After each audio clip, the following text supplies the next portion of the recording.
When they come, and they will come, we will destroy their fleet so thoroughly that Earth itself will beg for mercy.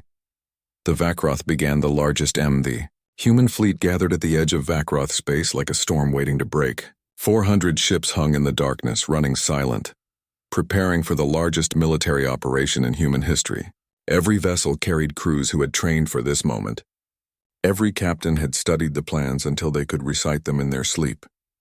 Every soldier knew that some of them would not come home. Admiral Yuna Kang stood on the bridge of her flagship, the Indomitable, watching the tactical display. The Vakroth homeworld glowed at the center, surrounded by 3 rings of defensive stations. 800 warships patrolled in carefully coordinated patterns. Millions of Vakroth soldiers manned ground installations. The Emperor himself waited in his fortress, confident that no force in the galaxy could break through such defenses. He was about to learn how wrong he was. All ships report ready.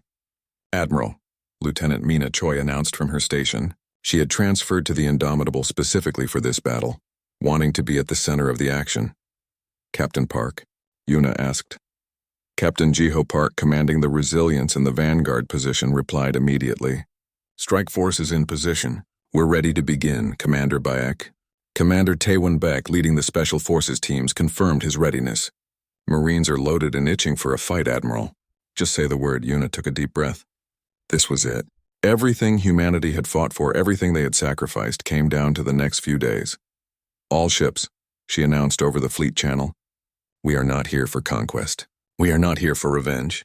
We are here for justice. 50,000 people died at Haven Colony, murdered by the Vakroth Empire while the galaxy watched and did nothing. Today we ensure those deaths meant something. Today we show the galaxy that genocide has consequences. Today we teach the Vakroth that humanity does not forgive child murderers. She paused, letting her words sink in. Remember your training. Trust your crews. Watch out for each other. And let's bring our people home. For Haven, came the response from 400 captains. For Haven, Yuna agreed. All ships execute Operation Reckoning. Begin the assault. The human fleet moved as one, jumping into Vakroth space in a carefully choreographed attack. They did not come in a single wave where the Vakroth could concentrate their fire. Instead, they appeared in 20 different locations simultaneously, each strike force targeting a specific weakness in the defensive perimeter. Captain Jiho Park led his squadron directly at the northern defensive ring.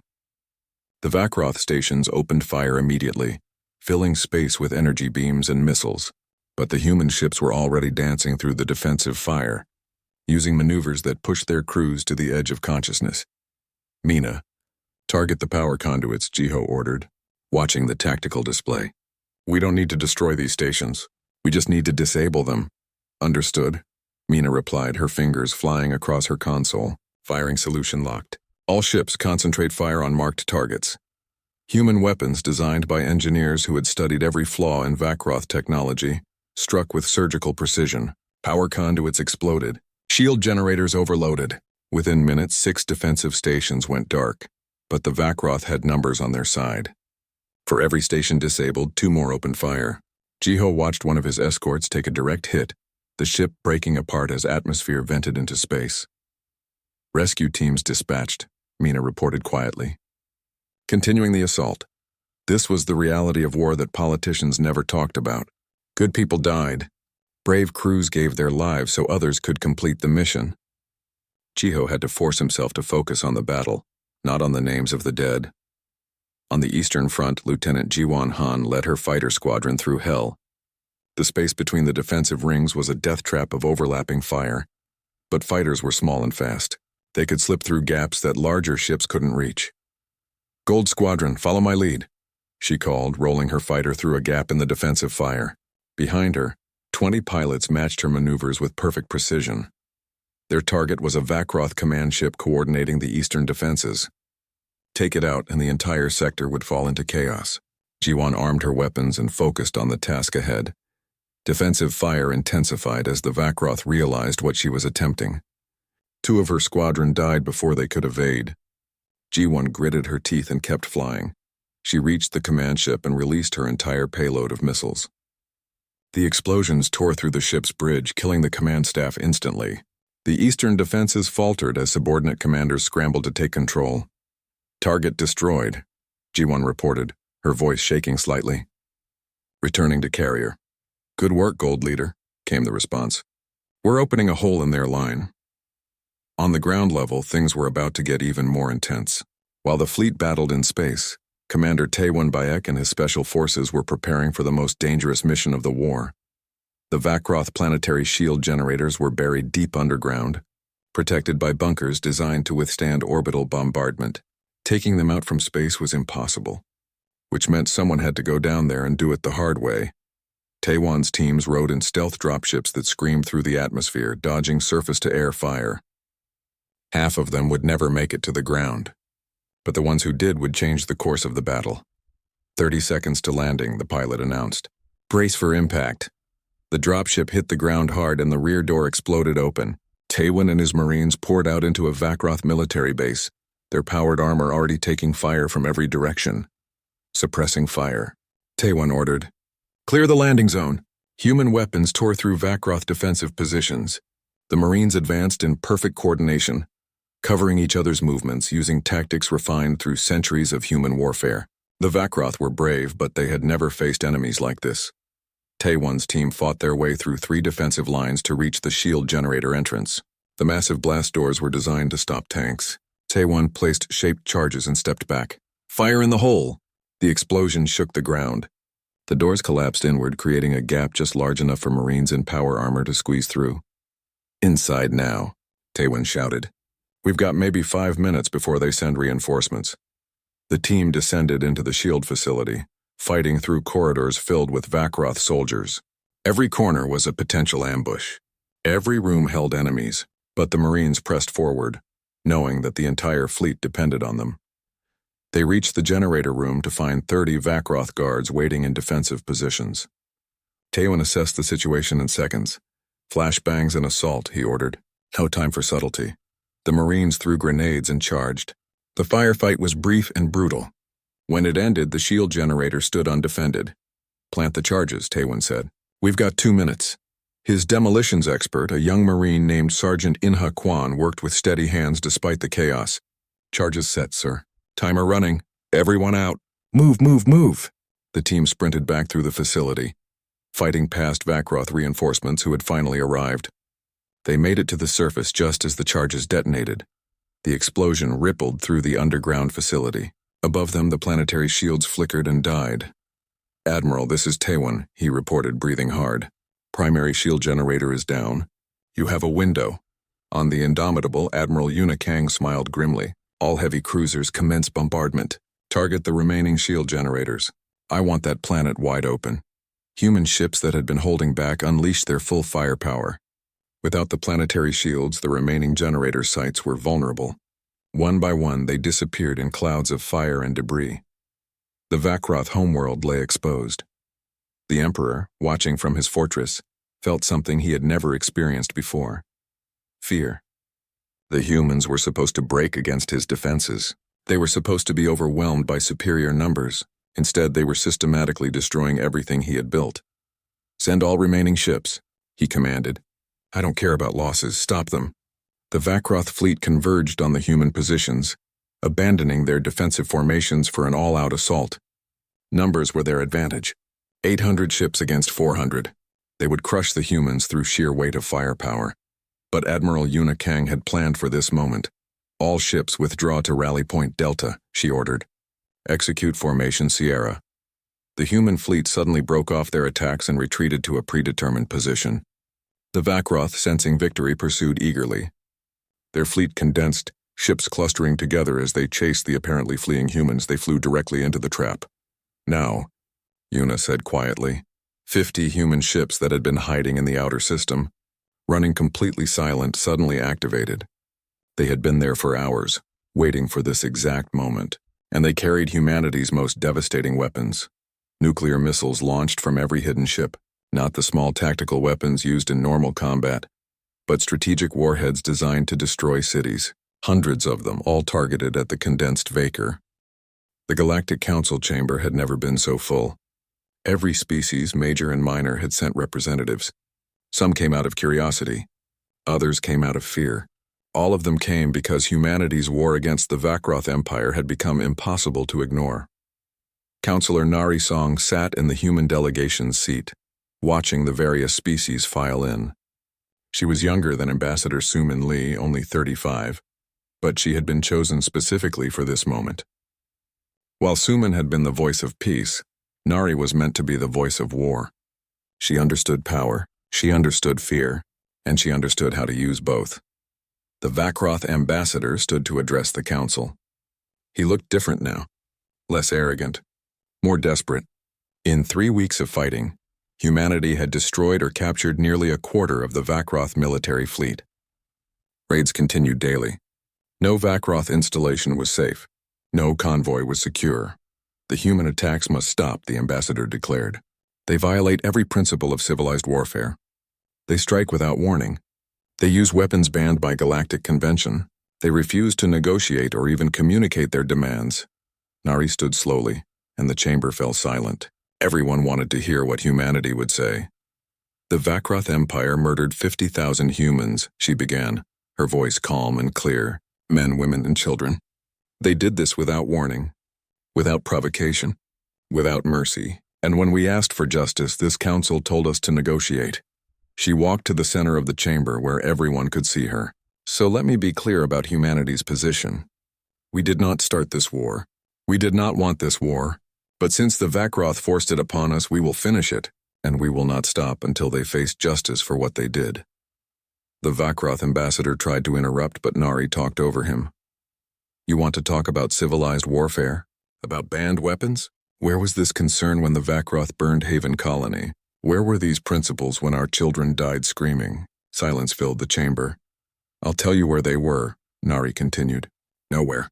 Because you don't actually care about principles or justice. You care about power. You care about maintaining the status quo. You looked the other way when the Vakroth committed genocide because it was convenient. She turned to face the entire council. But now you're scared. Not because of what we're doing to the Vakroth, but because you're wondering if you might be next. You're wondering if humanity will remember how you abandoned us, how you laughed at our pain. The chairman tried to regain control. Counselor Song, this is not— Let me address that concern, Nari interrupted. Because I want to be very clear. Humanity does not seek war with the galaxy. We seek justice for Haven. Once the Vakroth Empire answers for its crimes, we will stop. We will go back to being the peaceful species we tried to be. She paused, letting that sink in. But we will never forget who stood with us and who stood against us. We will never forget who treated genocide as a political problem, and we will never ever trust the Galactic Council to protect us again. She returned to her seat, leaving the council in shocked silence. In a private meeting room after the session, Captain Kyungmin An presented his findings to a select group of council members. Kyungmin led Humanity's Intelligence Division, and he had spent the past month gathering information that would change everything. We've been investigating the Vakroth Empire's history, Kyungmin said, displaying holographic records. What we found is disturbing. Haven was not the first time they committed genocide. It wasn't even the second or third. He showed images of 17 different worlds. Some were now dead planets. Others had been repopulated by Vakroth colonists. All had once been home to other species. The Vakroth have been doing this for centuries. They identify a world they want. They make impossible demands. When those demands are refused, they destroy the inhabitants and claim the territory. Kyungmin looked directly at the assembled counselors, and every single time the Galactic Council did nothing. One counselor, a being that resembled a crystalline tree, spoke up. We didn't know— yes, you did, Kyungmin cut him off. We found the records. Complaints were filed. Evidence was presented. The council reviewed each case and decided that taking action against the Vakroth was too difficult, too expensive, too dangerous. So you let it happen. Again and again, he pulled up financial records. We also found evidence of bribes, trade deals, technology transfers. The Vakroth bought your silence. They literally paid you to ignore their crimes. The counselors looked uncomfortable. Some tried to deny it, others sat in guilty silence. I'm not presenting this to blackmail you, Kyungmin said. I'm presenting it so you understand why humanity is doing what we're doing. We're not just fighting for Haven. We're fighting for every species the Vakroth destroyed while you looked away. We're fighting to prove that genocide has consequences. He stood to leave, then turned back. Oh, and one more thing. We've sent copies of all this evidence to every independent news network in the galaxy. By tomorrow, everyone will know what the Vakroth have done, and everyone will know the Council helped them do it. The next day, protests erupted across a dozen worlds. Species that had lost colonies centuries ago suddenly had proof of what happened. Families who had never known the truth about their missing relatives now understood. The Galactic Council, already weakened by humanity's defiance, faced a legitimacy crisis. Dr. Yunbi Lim, humanity's leading xenopsychologist, gave an interview that was broadcast throughout the galaxy. She sat in a simple office, looking tired but determined. "Many species don't understand why humans are fighting this way," she said to the interviewer. "They think we're being irrational, emotional. They think we should just accept what happened and move on." "What would you say to them?" the interviewer asked. Yunbi smiled sadly. "I would tell them to study human history. We are not a peaceful species by nature. We are a species that chose peace after learning the alternative. For thousands of years, humans fought each other. We had wars that killed millions. We developed weapons that could destroy our entire planet. We came so close to extinction that we still have nightmares about it." She leaned forward. "But we learned, we grew. We decided that we could be better than our violent past. When we reached the stars, we made a choice to be diplomats instead of conquerors, to be explorers instead of invaders, to be friends instead of enemies. And then the Vakroth attacked Haven," the interviewer said softly. "Yes, they saw our choice for peace and mistook it for weakness. They thought because we preferred negotiation, we were incapable of war. They were wrong." Yunbi's voice hardened. "Humanity knows war. We've perfected it. We've studied it for thousands of years. Every horror, every tactic, every brutal strategy, we know them all. We just chose not to use them. But the Vakroth took that choice away.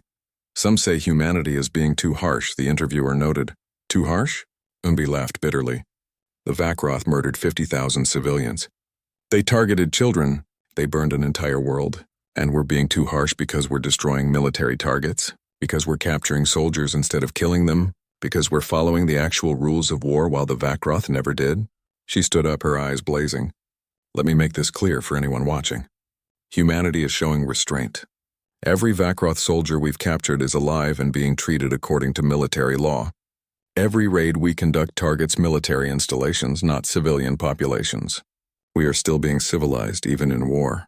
But make no mistake, if the Vakroth continue this path, if they threaten Earth or any other human colony, we will show them what we're truly capable of. And the galaxy will understand why humanity climbed to the top of the food chain on a planet where everything wanted to kill us."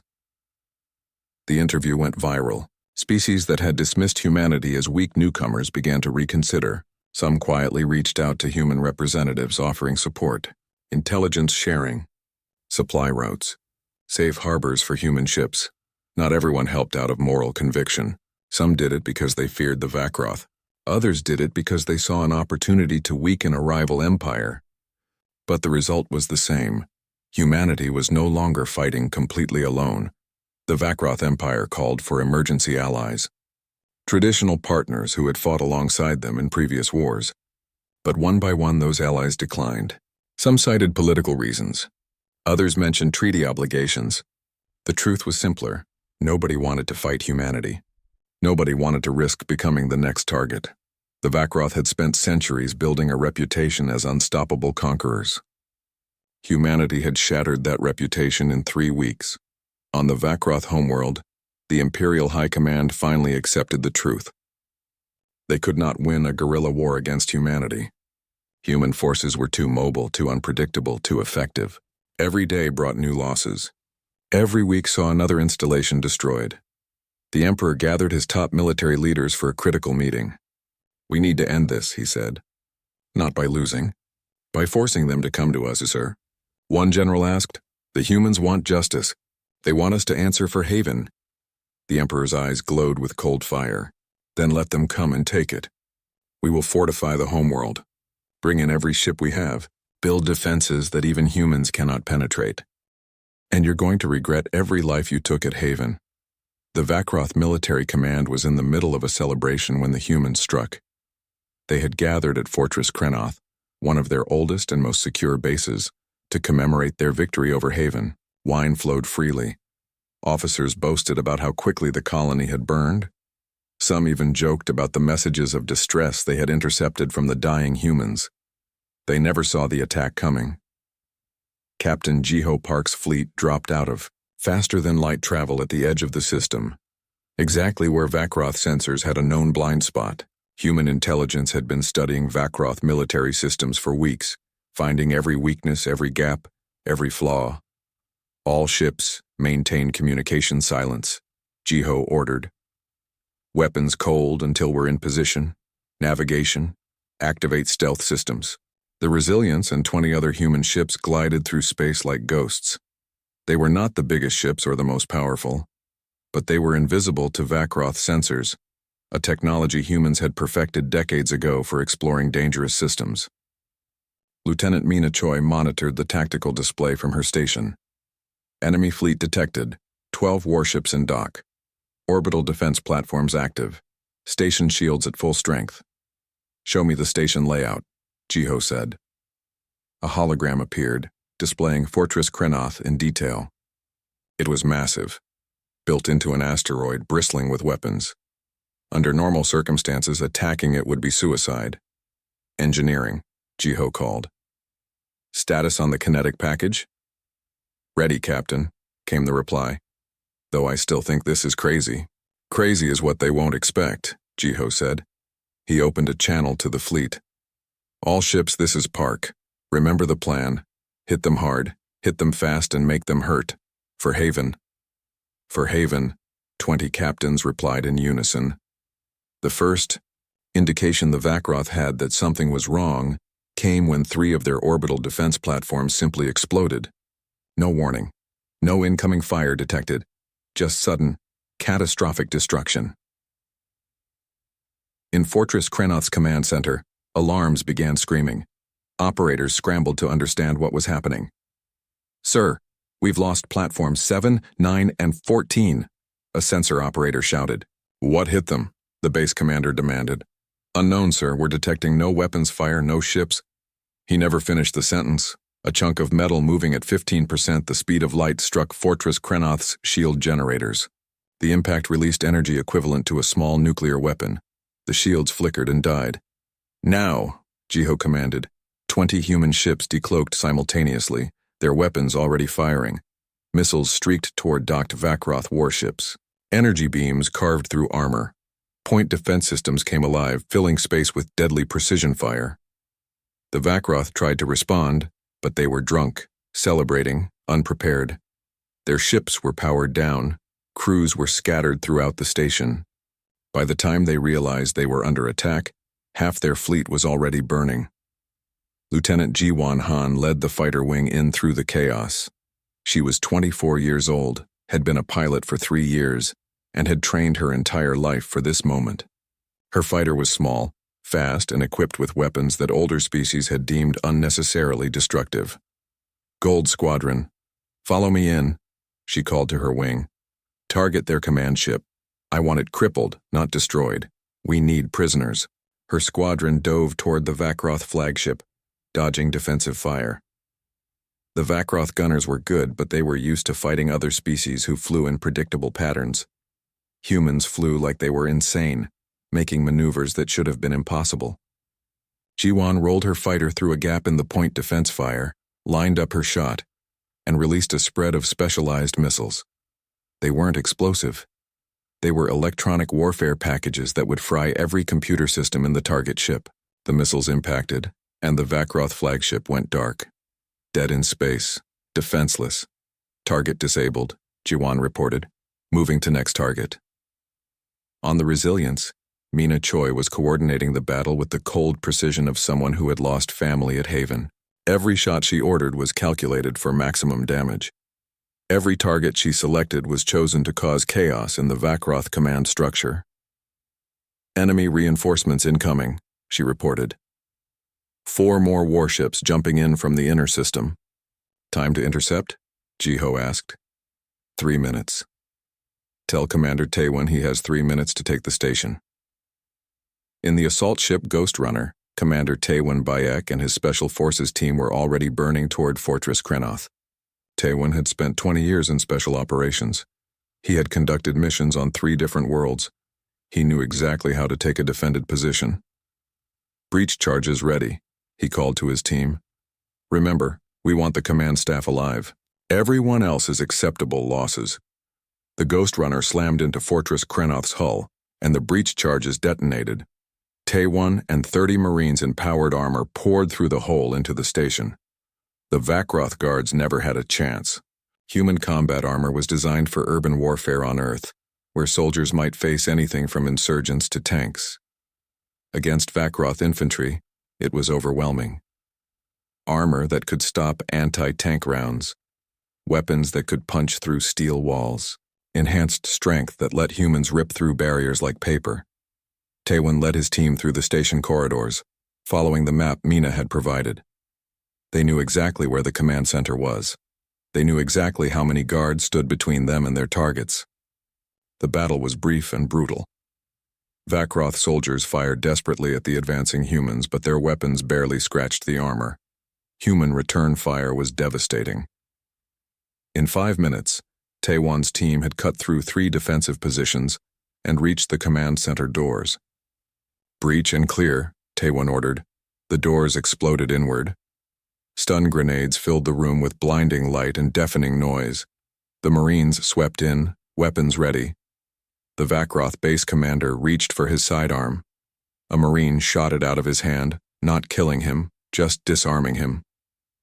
Commander Taewon Baek, Earth Special Operations, Taewon announced, his voice amplified by his armor. You are now prisoners of war. Surrender, and you'll be treated according to the rules of military conduct. Resist, and we'll carry you out in pieces. The Vakroth commander looked at the armored humans surrounding him and made the smart choice. He raised his hands. Good decision, Taewon said. Captain Park, station is secure. Prisoners in custody. Excellent work, Commander, Jiho replied. Now get out of there. Those reinforcements are almost here. Taewon and his team grabbed the Vakroth command staff and fought their way back to the Ghost Runner. By the time the reinforcing Vakroth ships arrived, the human fleet was already preparing to leave. But Jiho had one more surprise planned. Mina, activate the mines, he ordered. Throughout the battle, human ships had been deploying small devices that the Vakroth had ignored in the chaos. Now those devices activated, latching onto the hulls of every damaged Vakroth ship and Fortress Krenoth itself. Mines active, Mina reported. All ships, retreat to jump distance. The human fleet accelerated away from the station. The Vakroth reinforcements moved to pursue, confident in their superior numbers and firepower. Now, Jiho said quietly, the mines detonated. Not with explosives, but with electromagnetic pulses that fried every electronic system within range. Every Vakroth ship in the system went dead. Life support failed. Weapons failed. Engines failed. Send a message to the disabled ships, Jiho ordered. Tell them their life support will last about 6 hours. Tell them we've transmitted their location to the Galactic Emergency Services, and tell them this was for Haven. The human fleet jumped away, leaving the Vakroth floating helpless in the dark. The attack on Fortress Krenoth was happening simultaneously, with strikes on 2 other major Vakroth installations. Admiral Yuna Kang had planned it that way, hit them in 3 places at once, stretch their response, keep them off balance. At Ait, the Vakroth shipyard in the Kelnar system, Captain Bowman Rowe led a bombing run that destroyed 6 warships under construction. At the military academy on Vakroth Prime's 3rd moon, human Marines captured 200 officer cadets without killing a single one, because humanity still remembered what the rules of war were supposed to be. In the first 48 hours of the war, humanity destroyed or captured over 50 Vakroth military vessels and installations. Human casualties, 23 killed, 67 wounded. Vakroth casualties, 3,000 dead, 8,000 captured. The galaxy was stunned. The Vakroth had been considered invincible. They had the biggest fleet, the most experience, the most ruthless tactics, and humanity had torn through them like they were nothing. On the Vakroth homeworld, the Imperial High Command met in emergency session. The Emperor, a massive creature covered in battle scars from 100 campaigns, listened to the reports with growing disbelief. How? He demanded. How did they destroy Fortress Krenoth? How did they move undetected? How did they coordinate attacks across 3 systems simultaneously? His generals had no answers. They had never faced an enemy like this. The Vakroth fought through overwhelming force and intimidation. They crushed opponents with superior numbers. But humans didn't fight like that. Humans fought smart. Humans fought dirty. Humans fought like they had been doing it for their entire existence. Sir, we need to call in the... Captain Jiho Park brought the Resilience home to Earth like a funeral procession. In the ship's databanks, he carried everything they had found at Haven. Images of the destruction, radiation readings, fragments of buildings with children's handprints still visible in the melted metal. Every piece of evidence showed the same thing. The Vakroth had not just destroyed Haven, they had erased it. Deliberately, methodically, completely. The journey back took 2 weeks. 2 weeks where nobody on the Resilience slept well. Lieutenant Mina Choi spent hours organizing the data, making sure every detail was documented. She wanted the world to see exactly what had happened. She wanted everyone to know what the Vakroth had done. When the Resilience entered Earth's orbit, a fleet of ships was already gathering. Jiho could see them on his sensors. Cruisers, frigates, destroyers, even old cargo haulers being refitted with weapons. Shipyards that normally built peaceful colony ships were now working around the clock on something else, something darker. Earth had changed in the 2 weeks he'd been gone. The whole planet had changed. Admiral Yuna Kang met Jiho in the docking bay. She was a small woman with iron-gray hair and eyes that had seen 3 wars. She saluted him formally, then pulled him into a brief embrace. "You did everything you could," she said quietly. "We were too late," Jiho replied, his voice hollow. 3 days too late. I know. Come with me. The president wants to see you." They took a shuttle down to Geneva, where the United Earth government had its headquarters. Jiho had never been inside the presidential complex before. He'd expected formality, ceremonies, the usual political theater. Instead, Admiral Yuna led him directly to a conference room where President Daeho Shin sat with his cabinet, watching footage from Haven. The president looked up when they entered. He was younger than Jiho had expected, barely 50, with the kind of face that usually smiled easily. But there was no smile now. His eyes were red-rimmed, his jaw tight with barely controlled rage. "Captain Park," he said, standing to shake Jiho's hand. "Thank you for bringing this evidence home. I know watching it again must be difficult." "Sir, Jiho started, but the president raised a hand. "You're not responsible. I need you to know that. Nobody could have saved them." The Vakroth made sure of it. He gestured to the screen where images of Haven's destruction played on loop. They wanted to make an example. They wanted to show humanity our place. They wanted us to be afraid. "Are we?" Jiho asked. President Daeho Shin smiled then, but it was not a pleasant smile. It was the smile of a predator showing its teeth. "No, Captain. We're not afraid. We're angry, and we're going to show them the difference." Over the next 2 days, Jiho watched as humanity transformed itself into something he barely recognized. Peace protests that had been common for decades disappeared. Instead, millions of people volunteered for military service. Factory workers switched from building cars and computers to building weapons and ships. Scientists who had been working on medical research shifted to military applications. Commander Taewon Beck, head of Earth Special Operations, presented the military strategy to a closed session of Earth's government. Jiho was there along with Admiral Yuna and the president's entire cabinet. Taewon was lean and dangerous, a man who spoke quietly but commanded absolute attention. "The Vakroth think they understand war," Taewon began, displaying a holographic map of Vakroth space. "They've fought dozens of species over thousands of years. They always win because they have bigger ships, more resources, and they're willing to commit atrocities. Other species surrender rather than face annihilation." He zoomed in on several Vakroth systems. "But they've never fought humans. They don't understand how we think. They don't know that we've been fighting each other for our entire history. We know every dirty trick, every brutal tactic, every way war can be fought, and we've been holding back all that knowledge since we joined the galactic community, because we wanted to be better. We wanted peace." The hologram shifted, showing proposed attack vectors. They took peace off the table. "So now we give them what we actually are, not diplomats, not explorers, survivors, hunters, humans." The room was silent for a long moment. Then President Daeho Shin nodded. Show them. 3 days after Jiho returned to Earth, Ambassador Sumin Lee stood before the Galactic Council one final time. Every news network in the galaxy was broadcasting the session. Everyone wanted to see what humanity would do. Would they beg? Would they accept a compromise? Would they go away quietly? Sumin walked to the podium wearing a black suit. No decorations, no symbols, just solid black, the color of mourning.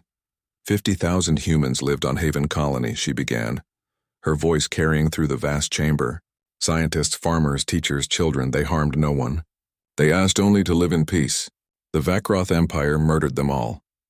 The Vakroth ambassador started to speak, but Sumin talked over him. The Galactic Council expressed concern. You suggested we negotiate. You treated mass murder as a political problem to be managed. She looked directly at the chairman. You asked us to be reasonable, to be flexible, to understand that this is how galactic politics works.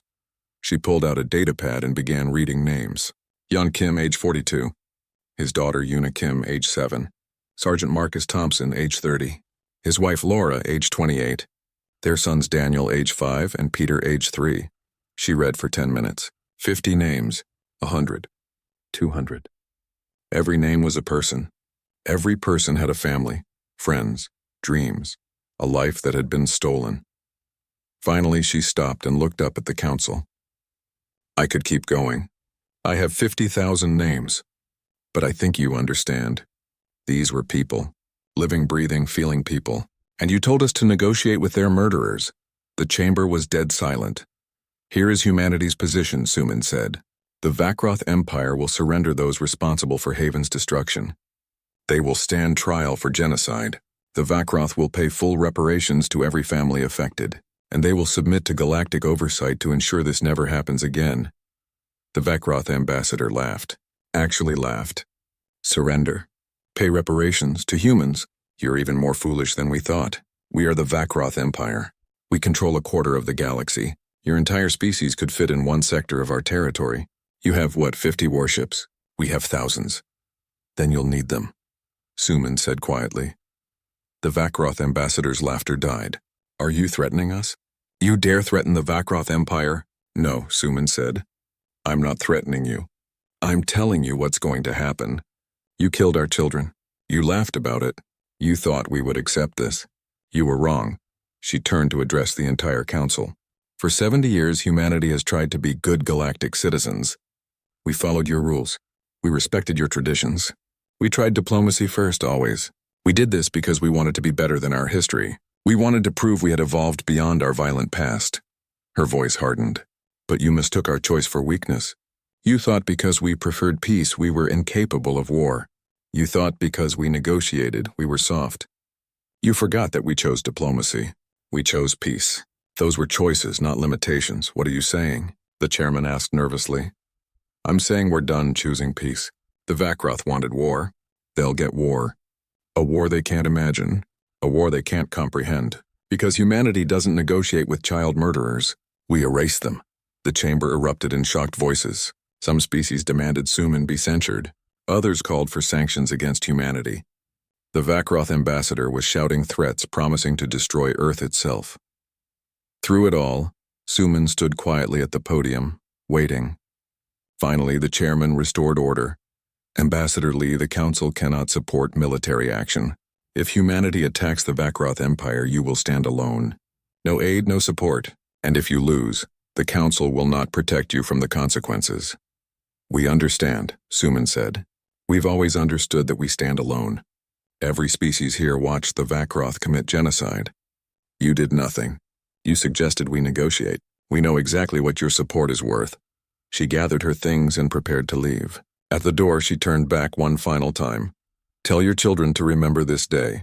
Tell them about the species that chose peace and was punished for it. Tell them how the galaxy laughed when our innocents died. And tell them what happened next, so they understand the cost of that laughter. She left the council chamber. She would never return. On Earth, President Daeho Shin addressed humanity from Geneva. Billions watched as he spoke.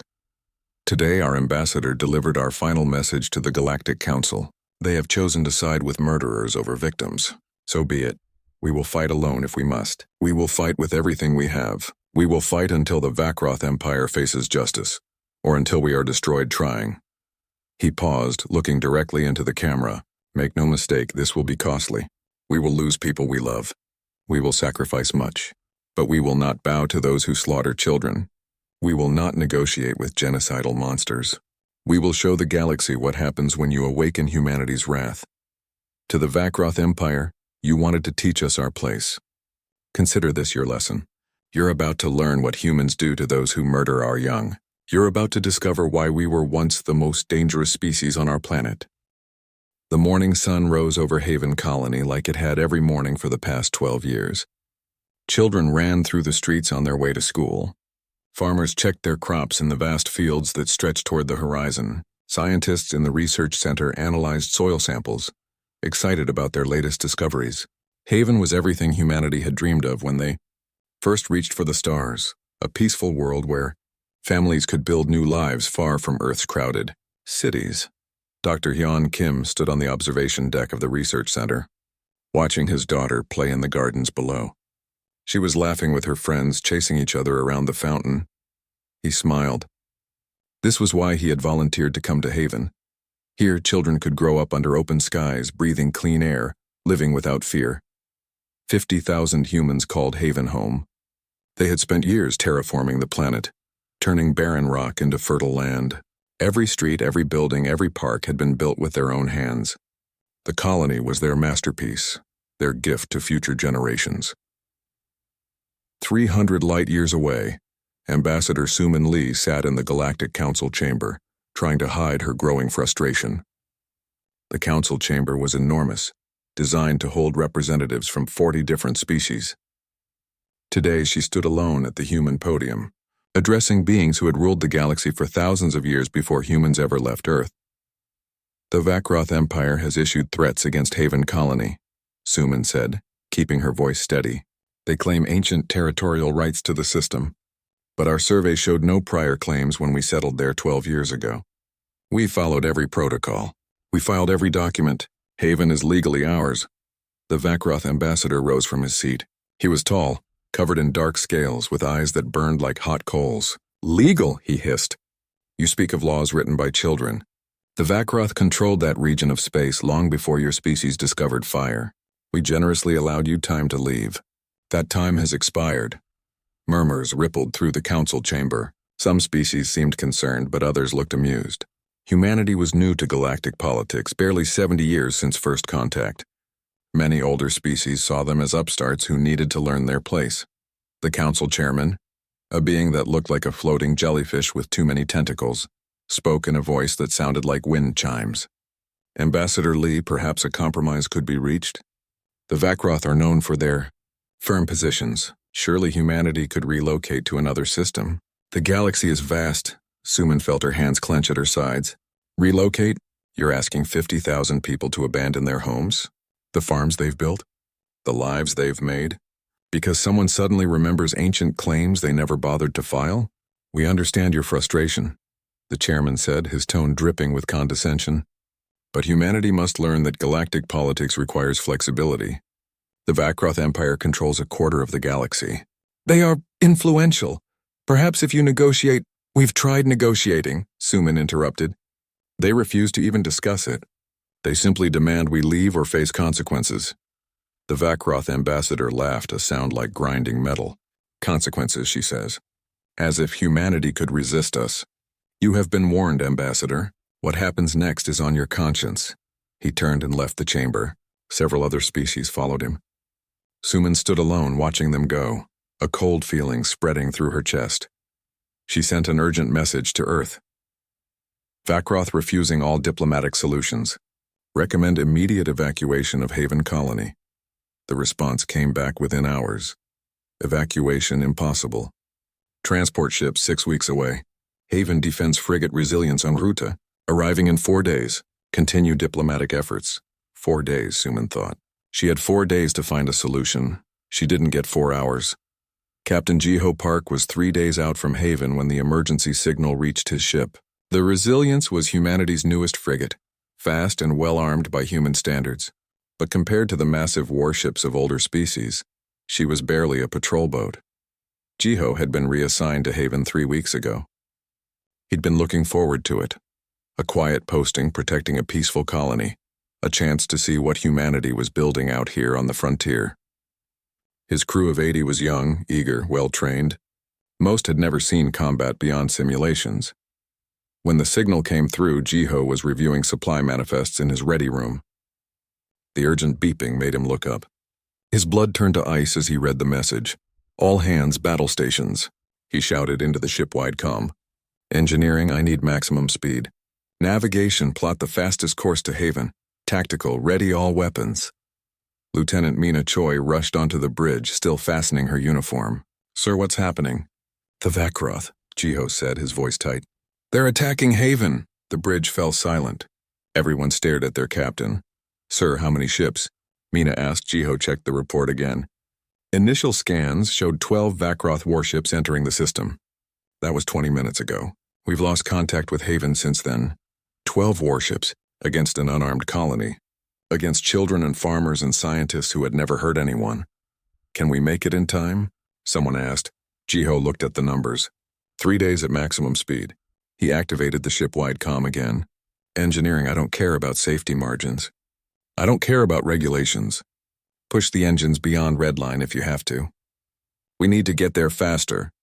"Captain, we could burn out the engines," the chief engineer protested. "Do it anyway," Jiho said. "Haven needs us." They pushed the resilience harder than any human ship had ever been pushed. The engines screamed. The hull shook. Jiho didn't sleep for 3 days. None of them did. When they finally arrived at Haven, Jiho knew they were too late. The planet glowed, not with city lights or aurora, but with the heat of orbital bombardment. Entire continents were burning. The oceans were boiling. Radiation readings were off the scale. Mina ran scans with shaking hands. "Captain, there are no life signs, nothing. The entire planet is gone." Jiho stared at the view screen, where Haven Colony had been, where children had played and families had lived and people had built a future. There was now only fire and death. "The Vakroth fleet?" he asked quietly. "Already left the system, sir. Maybe 6 hours ago. 6 hours. They'd missed them by 6 hours. Jiho sat down heavily in his command chair. 50,000 people gone, murdered, and for what? Ancient territorial claims? Power? Pride? He opened a channel to Earth. "This is Captain Jiho Park. Haven Colony is destroyed. Total casualties. All 50,000 colonists are dead. The Vakroth committed genocide. Request immediate orders." The response would take hours to arrive. In the meantime, Jiho ordered his crew to scan the system for survivors, though they all knew there would be none. They found only debris and radiation. In her quarters, Mina Choi cried silently. She'd had a cousin on Haven, a little boy just 8 years old. She'd been planning to visit him next month. Now there was nothing to visit but ashes. Deep in the Resilience's engine room, the crew worked in grim silence. They'd burned out half their systems getting here. It didn't matter. They'd been too late anyway. On Earth, news of Haven's destruction spread like wildfire. People watched in horror as images came through. Cities melted into glass, farmlands turned to radioactive waste, the research center reduced to a crater. 50,000 names scrolled across news screens. 50,000 faces now gone forever. The Galactic Council met an emergency session. They discussed the tragedy. They debated appropriate responses. They suggested that perhaps humanity and the Vakroth should negotiate reparations. When Ambassador Suman Lee heard the word negotiate, something inside her broke. She stood before the council, her face pale but her voice steady. "You want us to negotiate?" she asked. "With the ones who murdered our children?" The Vakroth ambassador smiled. "Welcome to galactic politics, Ambassador. Sometimes the strong do as they will, and the weak suffer what they must. Perhaps humanity will learn." Suman cut him off. "We'll learn." "Oh, we'll learn. And we'll teach you a lesson too, one you'll never forget." She turned and walked out of the chamber. Behind her, she heard laughter. The older species found her anger amusing. The Vakroth thought human threats were empty words. None of them understood what they had just awakened.